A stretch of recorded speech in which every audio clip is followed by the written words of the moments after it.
Mi nombre es Emma Liliana Navarrete, soy investigadora del Colegio Mexiquense y soy antropóloga de formación y luego tengo una maestría en demografía y un doctorado en estudios de población por el Colegio de México.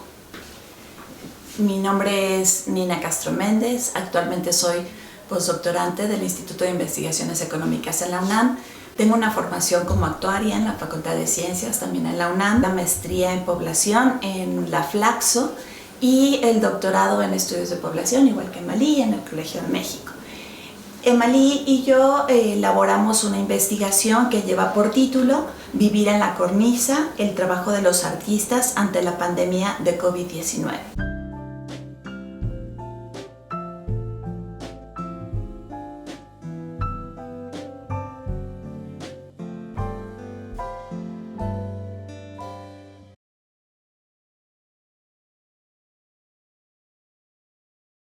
Nosotros pensamos que nuestra investigación es importante, sobre todo por el grupo de estudios, el grupo de trabajo que analiza, que son los jóvenes y adultos artistas que se asumen a sí mismos como artistas. Entonces, lo que hemos visto en la bibliografía es que es un grupo poco estudiado en términos de su actividad laboral, no en términos de la creación y del desempeño, sino de cómo se relacionan con el trabajo y con el mercado laboral. Encontramos poca bibliografía, entonces en ese sentido, y vincularlo además ahora en este momento de confinamiento y de pandemia, pues nos pareció que era un tema interesante de estudiar. Al ser una población tan peculiar, como les decía Emmalí, lo que observamos en la bibliografía que revisamos y que encontramos nosotras también a partir de las entrevistas, a partir del trabajo cuantitativo con la ENOE, es que hay ciertas categorías que se presentan, ¿no? En todo momento. Esas categorías son la precariedad, la flexibilidad y la vulnerabilidad en las condiciones de trabajo, pero también hay otras características muy específicas de esta población.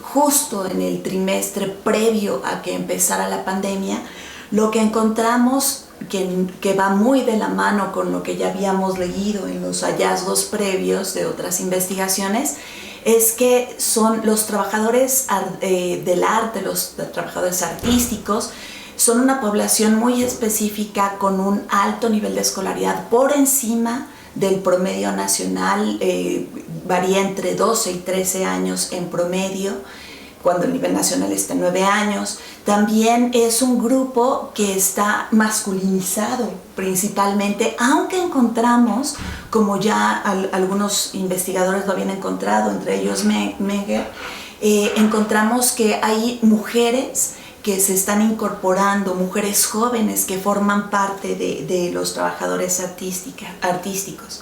También encontramos que sus condiciones laborales son pues bastante deplorables, ¿no? Muy vinculado con estas categorías, están muy deterioradas.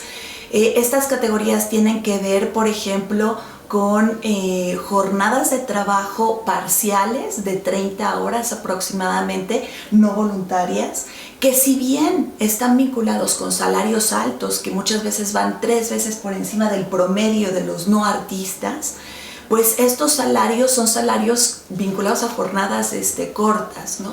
También estos trabajadores se caracterizan por ser, no tener contrato, no tienen un contrato fijo, no tienen prestaciones, no tienen seguridad social. Principalmente las mujeres son las que tienen estas prestaciones, tienen vacaciones, aguinaldo, tienen contrato, tienen seguridad social, y eso está vinculado, nosotros así lo asociamos y lo vimos con las entrevistas, precisamente a que ellas se desempeñan también como profesoras, como docentes. Eso lo vimos en la parte cuantitativa y por eso lo vinculamos con las categorías que ya les habíamos comentado, la precariedad, la flexibilidad,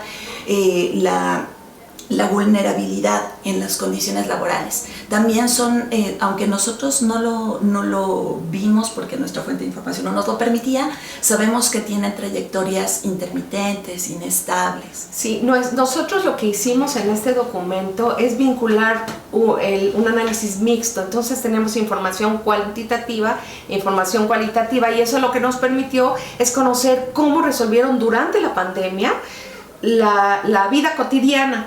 Entonces, muy rápidamente, dentro de los hallazgos que encontramos con las 18 entrevistas que levantamos, es que hay dos grupos de trabajadores artistas que resolvieron de manera diferente durante la pandemia, y que esto tiene que ver con el trabajo que desarrollaban previo a la pandemia.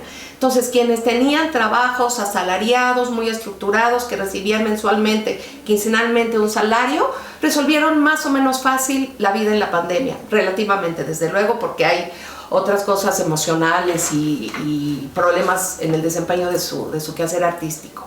Pero en el terreno de la sobrevivencia, quienes no tenían un trabajo previo estructurado, formal, con un sueldo fijo, la pasaron mucho más, y entonces elaboraron distintas estrategias. De lo que encontramos es encontrar trabajo en lo que fuera, hacer uso de sus elementos de trabajo, como quienes tocaban instrumentos, pues venderlos. Algunos tenían ahorros y pudieron hacer uso de esos ahorros. El uso de la tecnología fue un papel muy importante.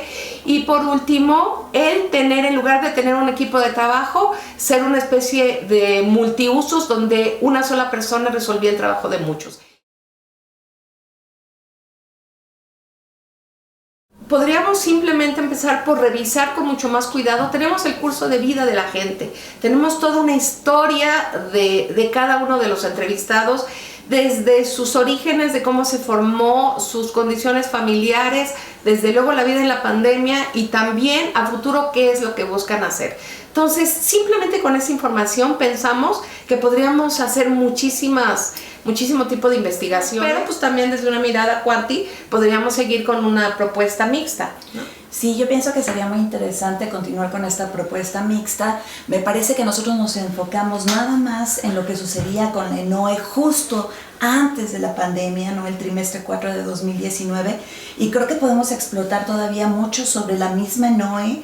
Tal vez pienso en hacer itinerarios, ¿no? Con la ENOE, pero inclusive hay otras fuentes de información longitudinal como la EDER que nos podrían seguir apoyando para hacer como este vínculo mixto con las historias, ¿no? Que creemos que es algo que queremos seguir trabajando. Así que todavía hay mucho por hacer.